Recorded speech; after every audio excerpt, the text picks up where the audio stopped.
Okay, this is a very bizarre and specific video, but what's the story behind this guy? Now, this image might not mean much more to you than just a stylized picture of a Goomba, but if you're nerdy like me and you're interested in the unreleased and scrapped content from video games, then you've probably seen this guy before. His name's KUG, and the developers at Nintendo seem to at one point love using his picture to test out some various mechanics in a few of their upcoming GameCube games. But oddly enough, this character has never made an official appearance, nor has he been officially acknowledged by Nintendo. So what's the backstory behind this largely forgotten and perhaps underappreciated Goomba? Well, our story begins back in 2001 with the Nintendo GameCube title Pikmin. Now, in case you aren't familiar with Pikmin, it's a game where you grow these little plant creatures and you lead them as a group, taking down obstacles, battling enemies, and collecting objects. And as is the case with nearly every single video game, there are a number of objects that were scrapped from the final game, yet still appear in the game's files. Now in Pikmin, this includes some prototype models, this giant model of Mario, and this odd-looking Goomba. Now he's called Kuribo in the files, and Kuribo is simply the Japanese name for Goomba. And we don't really know what his original purpose was going to be, but since this isn't a Mario game, I think it's safe to guess that he was probably just a placeholder model, maybe to test the enemy AI, or maybe used as a test for importing 3D models and textures into the game. But our story's not done. A year later in 2002, we had the release of Super Mario Sunshine, again for the Nintendo GameCube. Now this game features the traditional 3D Mario platforming, but also introduces a new mechanic called Flood. This allows Mario to launch through the air, dash at high speeds, and spray enemies and goop to keep the island looking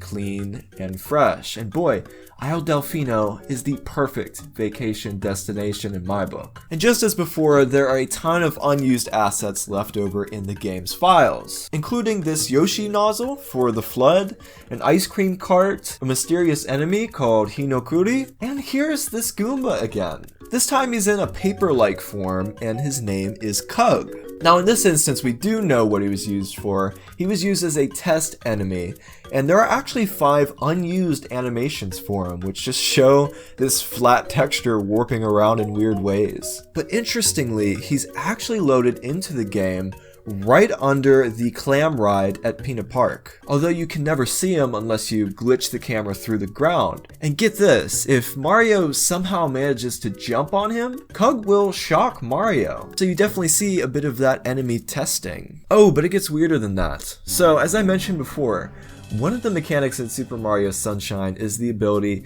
to clean up goop or pollution off of the island by spraying it with water. And the location of the pollution in a level is determined by a simple bitmap file. And there are many unused pollution maps featuring doodles and notes from the developers. This one's a little creepy. And one of them for an underwater portion even says stupid, because it makes no sense to put goop under the water when water is what gets rid of it anyway. And an unused map for Serena Beach features, guess who? It's KUG again. And his silhouette appears yet again on another pollution map for an early test level. Okay, so after seeing how much this image pops up, I started to wonder if this is some kind of inside joke among the developers or something. Now, we don't have any interviews or logs of text that prove this, but I like to imagine that somebody in the Nintendo offices sometime in 2001 was doodling this Goomba, and everybody gathered around and thought, oh, that's a funny drawing. And then they just started implementing it into the game as they were testing stuff out to show each other and make each other laugh. I don't know, it's just kind of a fun theory to think about. Now, with this being a piece of cut content, KUG is a very obscure character. Again, never officially acknowledged by Nintendo. But much to my surprise, when I was researching for this video, I stumbled across a wiki article about KUG on a page called Fantendo, and it's a wiki that contains community-made articles about fictional ideas for games and characters. And it's got some fan projects on there too. And they've started an initiative called the KUG Reintroduction Program, which is an ongoing community-led effort to reintroduce KUGs into the wild by including KUG in your own fictional games and tagging him in the article. And they've given it the hashtag GiveKugAHug, which I just love. We will never forget Kug. He's often forgotten, often abandoned in the files of an old game. But we love him, we cherish him. Give Kug a hug, please. If you find the obscure and mysterious world of cut content interesting, then I definitely recommend checking out the cutting room floor. You can find all kinds of interesting discoveries from tons of video games that have been documented there. And thank you all so much for watching today's video. Consider leaving a like and subscribing to the channel if you enjoyed today's content. Don't forget to spread the word to give Kug a hug. I'll see you guys in the next video.